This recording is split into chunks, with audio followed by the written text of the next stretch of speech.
Hello and welcome to another LEGO Train MOC Showcase video. This is another Thomas & Friends character, and this one is Mavis. So rather bizarrely, I want to spend some time talking about things about this model I don't like. I'm curious to see how this goes, and there is a reason for this. So the main locomotive is built to 8 studs wide. That's quite standard for me nowadays, and this inner sort of front body section is 6 studs wide. But you can see the front grille piece here, where the face should go. It looks quite stretched when it comes to the sideways sort of things. Now, it's not that good looking in my opinion, but the way that this was built, building it 5 wide wasn't really the way to go. I would prefer if it was 5 studs wide, because that means the grille piece is fine, but the sideways building methods that I use here kind of make that nearly impossible. I was unsuccessful in creating space for some custom printed tiles.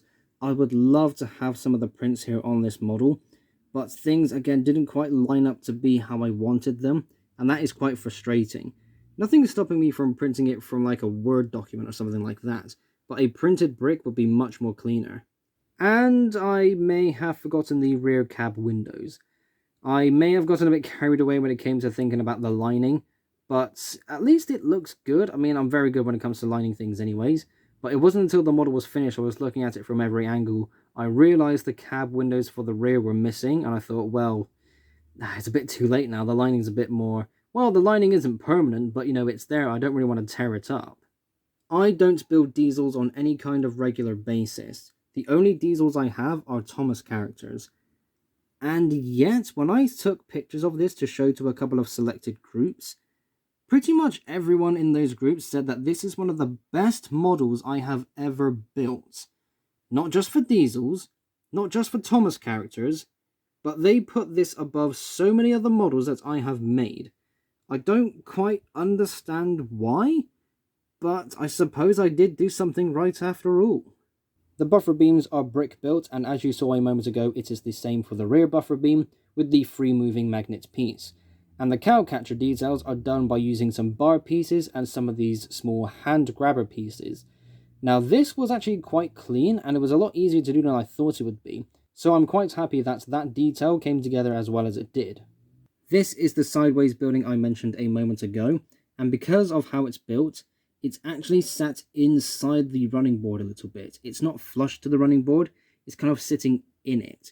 So making this 5 wide, again, is possible, but it will probably be a bit taller than I want, and that would lead to more complications. But it doesn't take away from the fact that I've been able to find some small tubing pieces and chop them up to make these tiny little sort of handle details. And some of those detailed grill 1x2 bricks on the side as well create a nice look. These details along the bottom here you can see are sticking out by half a plate, and that is due to a couple of clever sideways building methods. It definitely accomplishes a good look without being so bulky.